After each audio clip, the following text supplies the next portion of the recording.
Yo le contaba, recién me lo crucé al padre Mario, lo conozco al padre Mario cuando yo estuve 7 años en la capilla de Itatí, que iba a buscar a los nenes para lavarle la cara y darle la leche.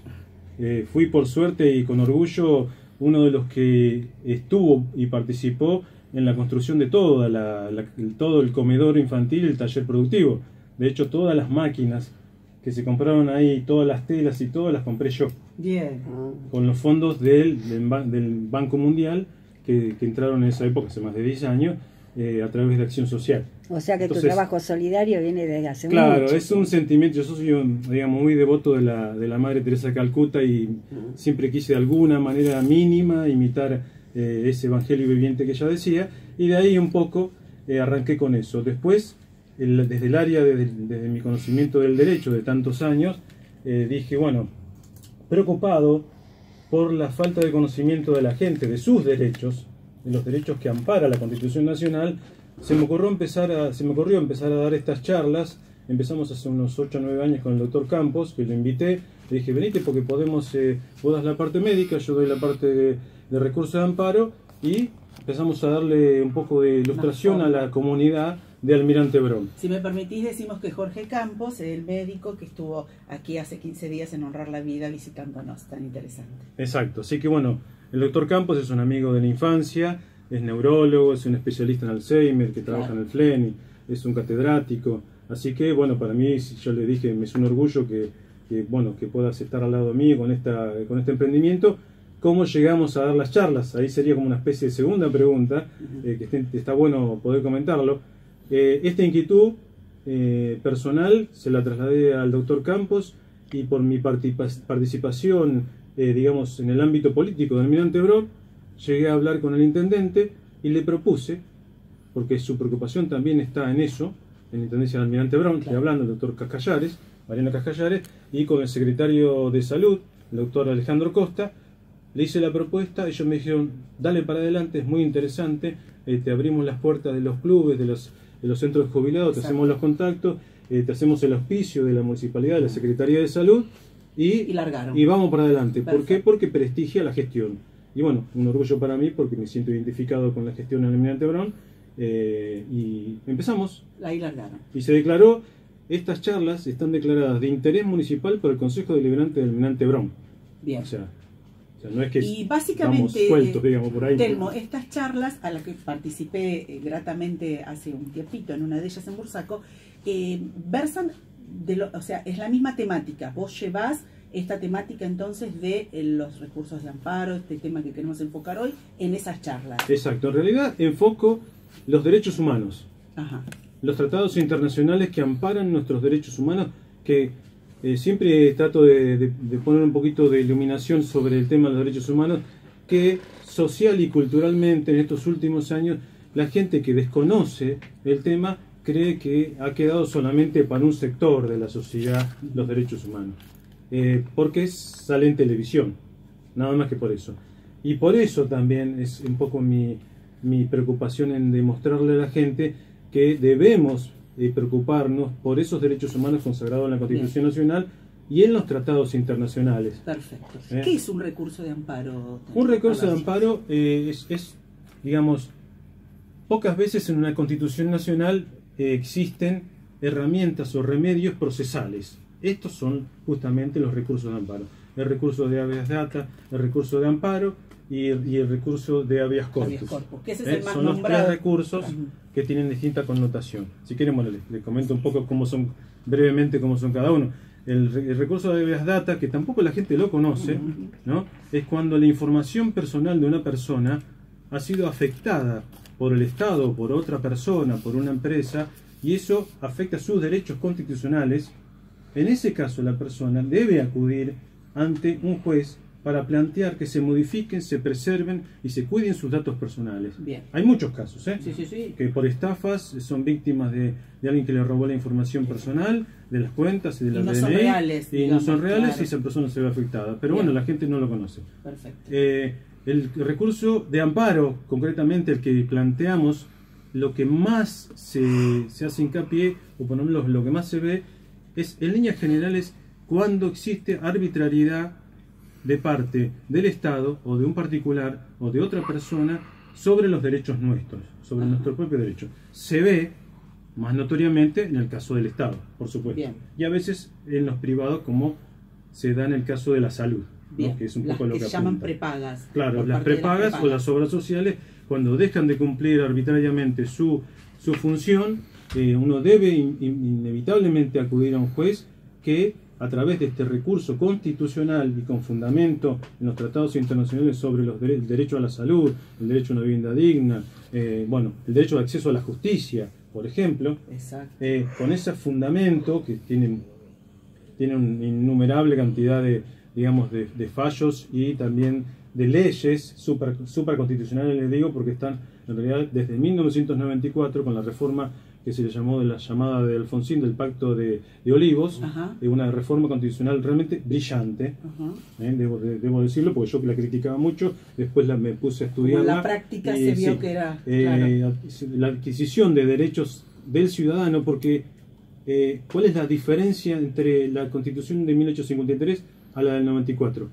Que se tomó al ciudadano por sobre el Estado. Bien. En sus derechos. ¿Entienden? Bien. ¿Queda claro? Primero el Entonces, ciudadano. Primero el ciudadano frente al Todos sus Estado. derechos. No importa el gobernante, el Estado hablo. Sí. Quien lo representa. Perfecto. Entonces, desde ese basamento jurídico, con una altura importante de tomar al ciudadano como tal, como persona, como en el sentido humano, inclusive, desde el punto de vista religioso, incluyó el tema del derecho de la vida, de la vida en sí misma, Bien. que está tan discutida hoy, Sí. ese tema, ¿no? En donde con esos tratados internacionales, en San José de Costa Rica, ¿no? Los tratados de los derechos humanos de 1969, desde allí, con ese acuerdo que ha hecho el Estado Nacional a través de esa reforma, se ampara el derecho a la vida también. Bien.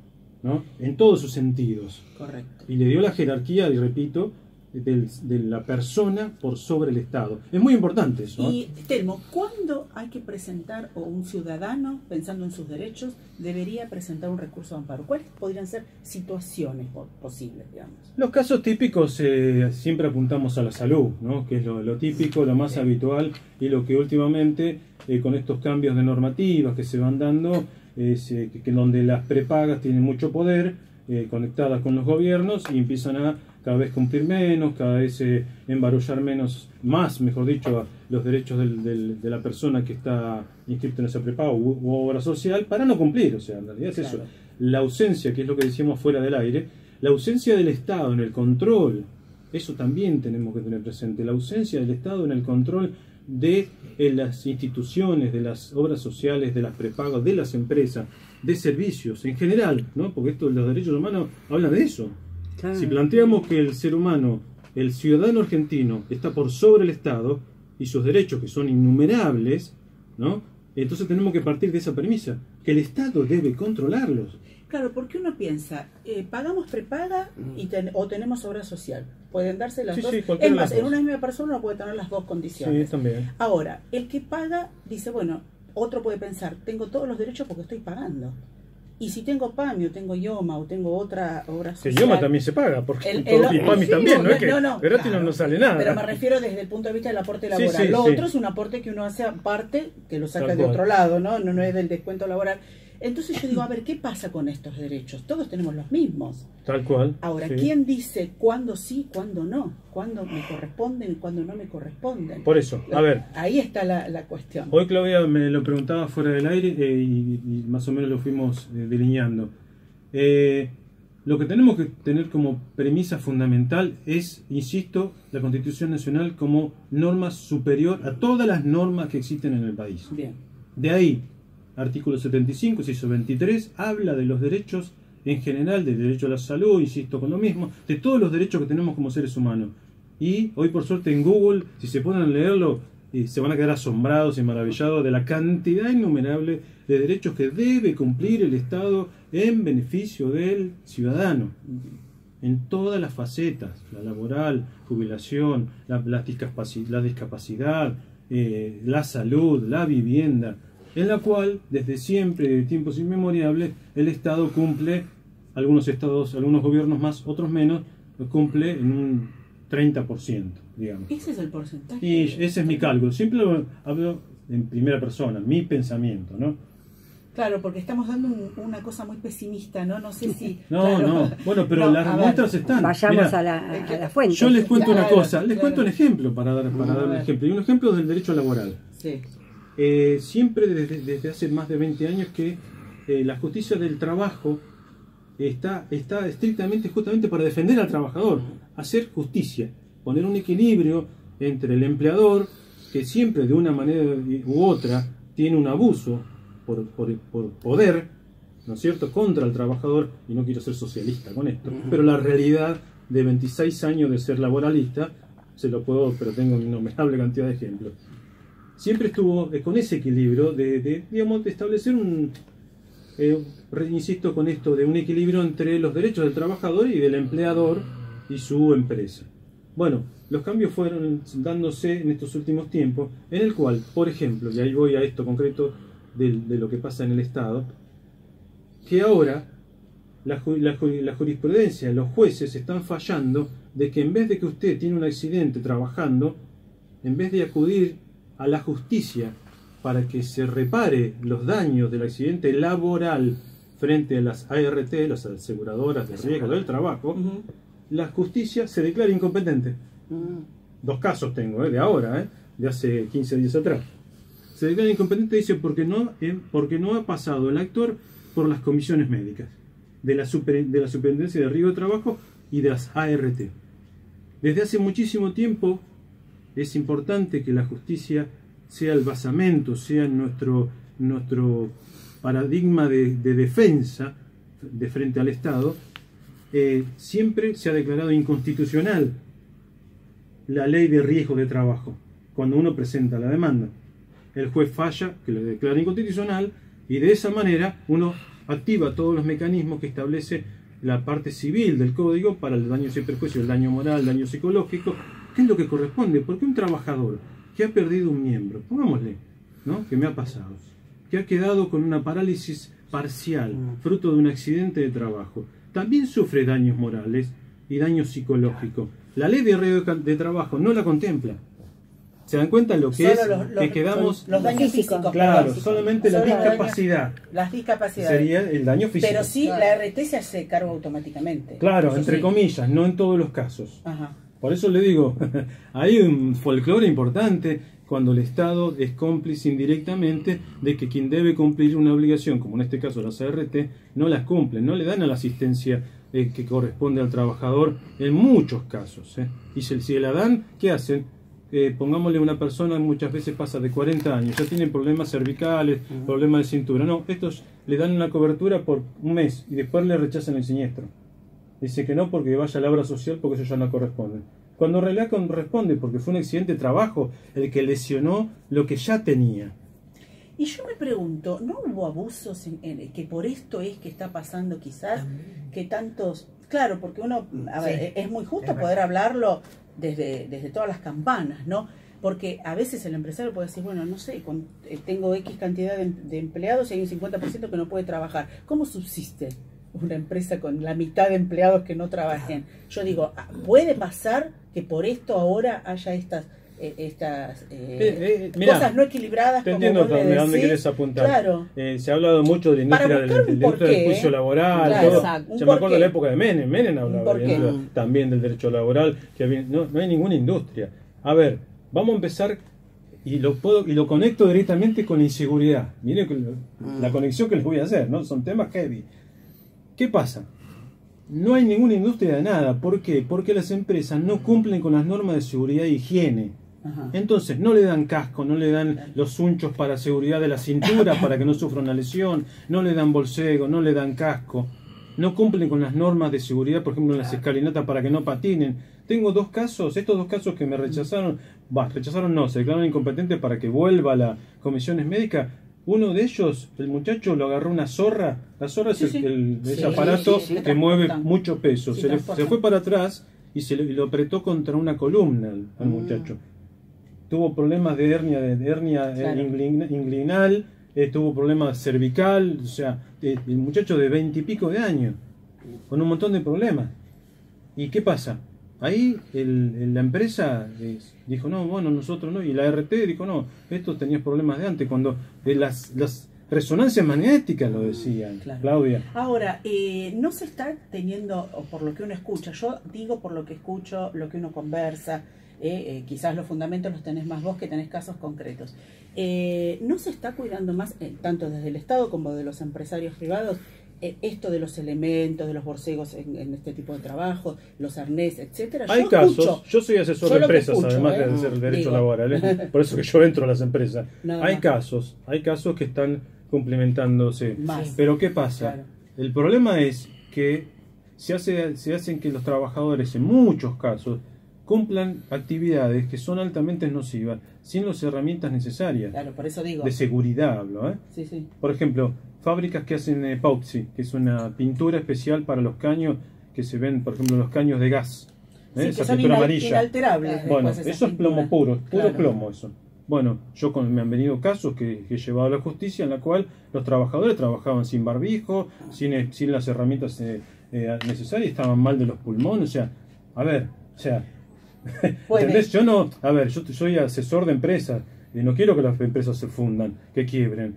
O sea, buscamos un equilibrio, Claro. como decía al principio de la charla, ¿no? Y vamos volvemos nuevamente al tema de los tratamientos, ¿no? Porque uno piensa también en los adultos mayores, con PAMI, que nuestro programa versa mucho en ese sentido, en la discapacidad, como hablábamos con Betty, en las familias que tienen hijos discapacitados, cómo hacen.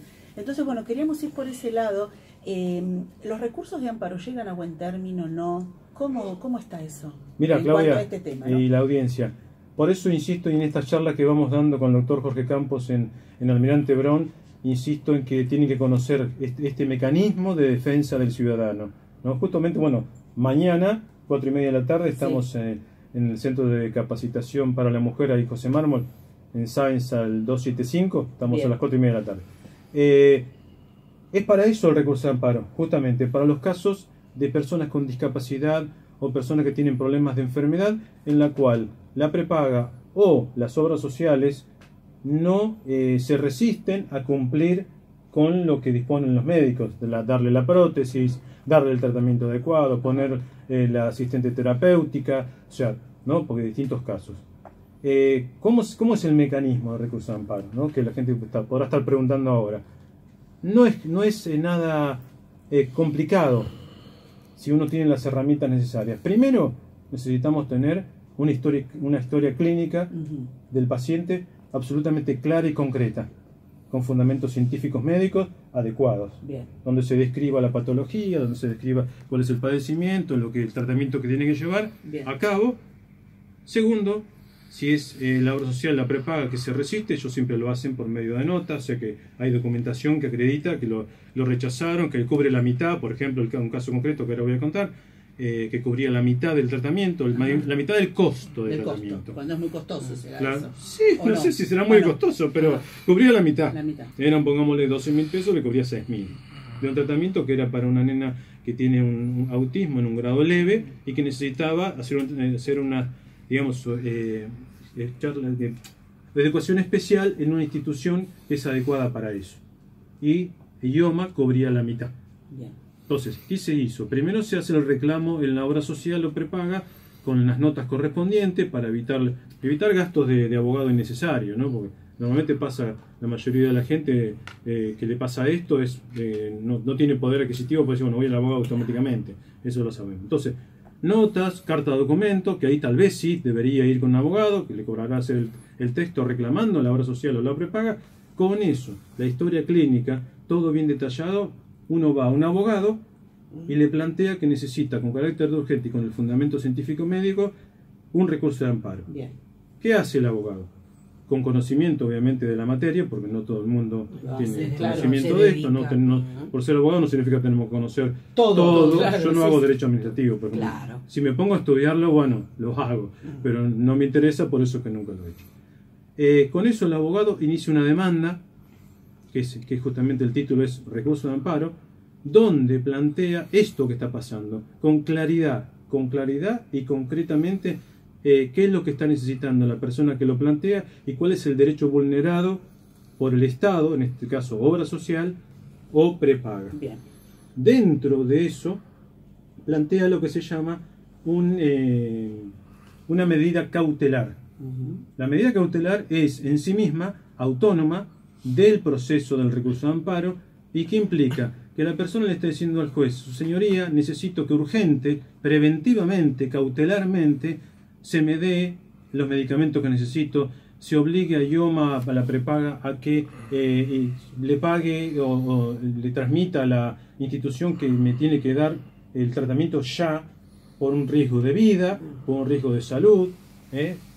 Esos son los elementos de la medida cautelar, que tiene que tener lo que se llama verosimilitud en el derecho. Significa fundar en derecho, que ahí viene el derecho a la vida, el derecho a la salud, Constitución Nacional, tratados internacionales, ahí es el fundamento jurídico. Correcto. El peligro en la demora, que justamente es el peligro, lo dice la palabra, pero bueno, es bueno explicarlo. El peligro en la demora, que implicaría que, más allá que el trámite de recurso de amparo es un trámite sumarísimo y muy rápido, lleva un tiempo, y a veces ese tiempo va en contra de la salud de la persona que lo plantea. Está muy claro, ¿eh?